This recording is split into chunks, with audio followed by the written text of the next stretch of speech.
Okay, this one's 15.2, number 9. It's to find the area inside of this pedal function and outside of r equals 1/2. You might be a little confused finding area instead of volume, but there's a little trick we can use for this.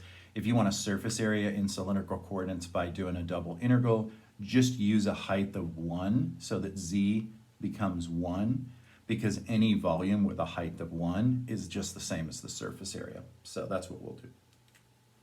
We do have to do a little work to find our domain here, our limits of integration. So if we imagine what this function looks like, it's sort of 4 pedals that all join at the origin. And if I zoom in on it, let's just zoom in on one of them. Let's just look at this one right here coming out of the x-axis. So there's the y-axis. And then, of course, we've got the function r equals 1/2, so that's a circle. So that comes through like this.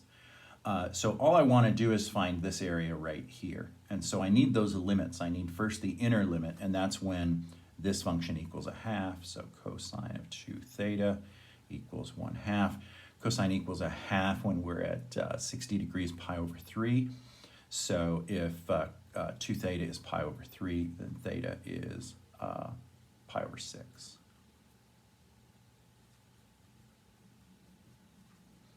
And then we need, so that's this one right here. This is pi over 6. And then this one out here is 1. So this would be at theta equals 0. At theta equals 0, 0 produces a maximum value for cosine. So we're at the full radius, okay? So that's what theta goes from. It goes from 0 is less than or equal to theta is less than or equal to pi over 6. Now understand that only does this portion right here, and there are 8 of those. So I'm going to have to use a multiplier of 8 when I do the integral. Okay, r's already taken care of. R goes from 1/2 to this as its outer function. So, so here we go. So the integral is 8 times the theta part, which is 0 to pi over 6.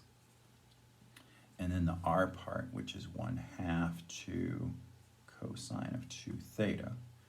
And then that's 1 times r dr d theta.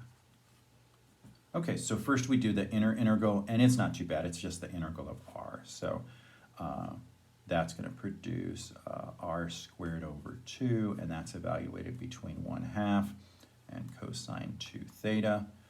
And that produces 1/2 cosine squared 2 theta plus 1/8. Yeah. Okay, and then that becomes the argument for the outer integral. So it's 8 times integral from 0 to pi over 6. And this is 1/2 cosine squared 2 theta plus 1/8 d theta. And then this guy, remember, is a double angle in sine. So this turns out to be 8 times. It's going to be theta over 8 plus sine of 4 theta divided by 16, and that's evaluated between 0 and pi over 6. And when we do the substituting, we get the square root of 3/4 plus pi over 6. So that would be the surface area that's inside of this but outside of this. And again, that little trick of just solving for a portion of it and then using symmetry, it tends to save you a lot of time. And we had to do it anyway because we had to find the limits of integration.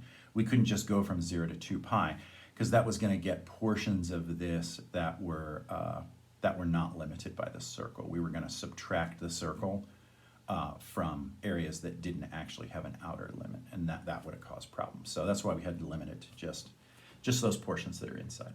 Okay.